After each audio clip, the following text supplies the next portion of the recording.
Halo anak-anak, bagaimana kabarnya hari ini? Bapak harap anak-anak kami semua dalam keadaan sehat-sehat selalu. Baiklah anak-anak, seperti biasanya, sebelum kita memulai pembelajaran kita hari ini, mari kita awali dengan berdoa. Mari siapkan hati kita untuk berdoa. Berdoa dimulai. Dalam nama Bapa dan Putra dan Roh Kudus. Amin.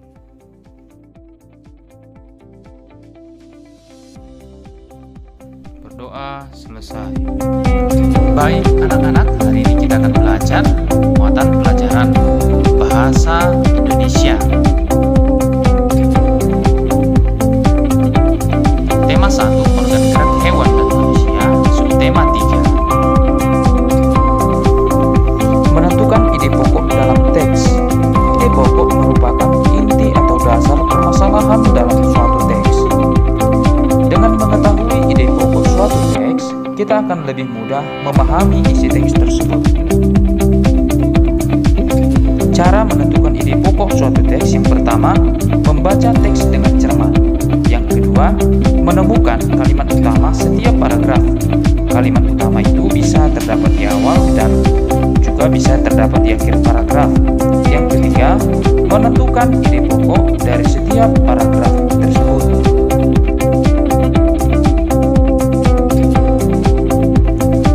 Sekarang, mari kita perhatikan contoh paragraf berikut. Kemudian, kita tentukan ide pokoknya. Sikap tubuh yang benar. Sikap tubuh mempengaruhi kesehatan alat gerak kita. Kita perlu membiasakan diri bersikap tubuh yang benar. Sikap tubuh yang salah dapat menyebabkan gangguan tulang belakang. Nah, dari teks tersebut kita memperoleh kalimat utamanya adalah sikap tubuh mempengaruhi kesehatan anak gerak kita. Sedangkan yang menjadi ide pokoknya adalah sikap tubuh mempengaruhi kesehatan anak gerak. Oke anak-anak, berikutnya kita akan mempelajari tentang menentukan ide pokok berdasarkan gambar. Kamu juga dapat menentukan ide pokok berdasarkan gambar. Sebuah gambar juga mengandung cerita yang dapat kamu pahami. Adapun yang menjadi cara-cara menentukan ide pokok dari gambar: yang pertama, perhatikan apa saja yang ada pada gambar. Yang kedua, perhatikan situasi dalam gambar.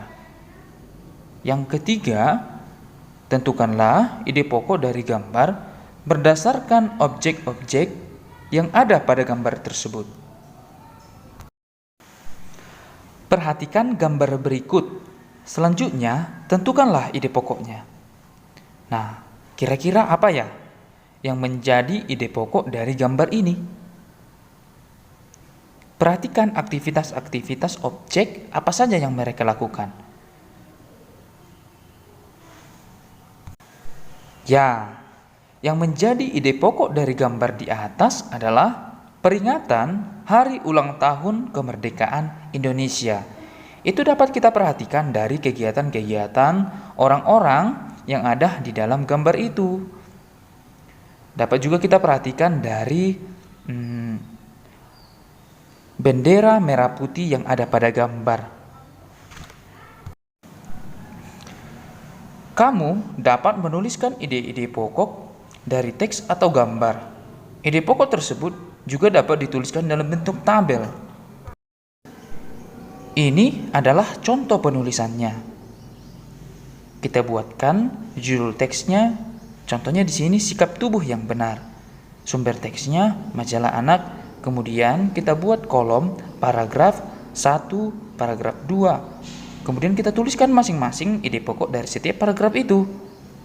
Begitulah cara membuat ide pokok berdasarkan tabel.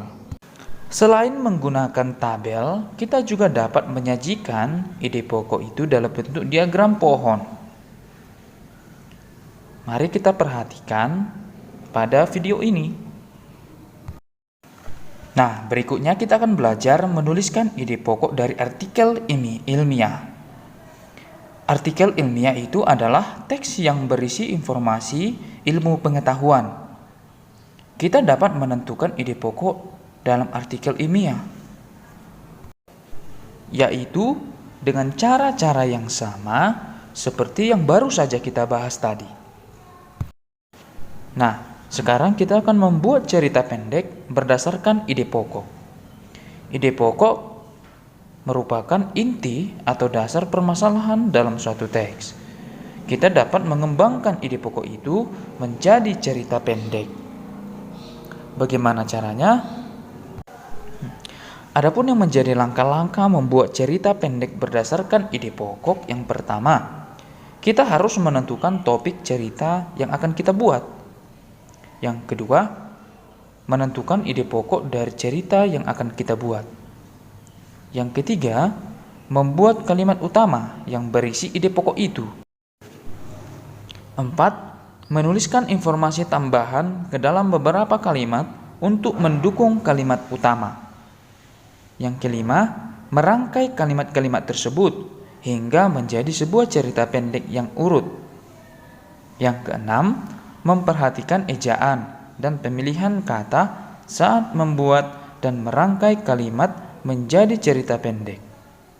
Saat membuat kalimat, gunakanlah bahasa Indonesia yang baik dan benar. Demikianlah materi kita hari ini anak-anak. Bapak harap anak-anak kami semua dapat memahaminya. Bapak tetap menghimbau dan mengingatkan agar kita tetap mematuhi protokol kesehatan, memakai masker, jaga jarak, dan rajin cuci tangan. Sekian dan terima kasih.